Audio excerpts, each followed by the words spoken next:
Hey everyone, this is going to be a three-part video on non-practicing entities, also known as patent trolls. So I guess this is a really big hot topic in the patent world today. A lot of companies are getting a lot of money from not actually doing anything, but just going after and suing companies that are making products such as Apple, Samsung, Nokia, Microsoft, allowing them to settle for hundreds of millions of dollars and raking the profits even though they don't produce anything. So let's go over what are known as non-practicing entities, also known as patent trolls. So the definition is companies or individuals that earn money, the majority of its revenue from the licensing or enforcement of its patents.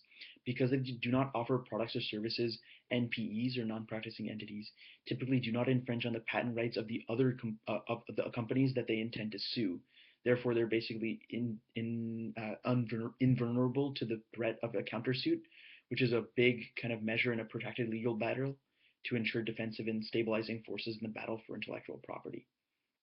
The Harvard Business Review states that research shows that patent trolls cost defendant firms $29 billion a year in direct out-of-pocket costs, and in aggregate, patent litigation destroys over $60 billion in firm wealth each year. Moreover, these costs fall disproportionately on innovative firms. The more R&D a firm performs, the more likely it is to be sued for patent infringement, all else equal. So these NPs are actually hurting innovation in today's world, and we're going to be taking a look at a couple of these patent trolls in the next couple videos. So the first article that I have is from February 27th, pretty recent, by Philip Elmer DeWitt. It's a Forbes article which talks about how Patrick Reyes, who was an eighth grade dropout who had completely no experience in digital rights management, which is an extremely kind of complicated field, won a $533 million settlement from Apple. The company, the NPE or the patent troll, was known as Smart Flash LLC, and they were awarded a $533 million summary judgment because the Smart Flash's DRM rights were technically infringed upon by iTunes.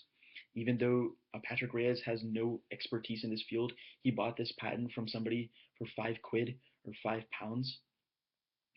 He's sued Amazon, Google, and Samsung for similar claims as the ones that he won $533 million from Apple.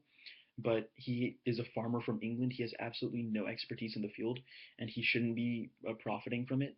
But he got $533 million from Apple. What's kind of surprising is that a majority of these complaints come from one district court, known as the East Texas U.S. Circuit Court, where there are very few technologically savvy people in the kind of place, and summary judgments in favor of the little guy are often extremely common because people want to be able to help kind of the small business owner going up against the giant kind of behemoth that is Apple pushing the small business owner around.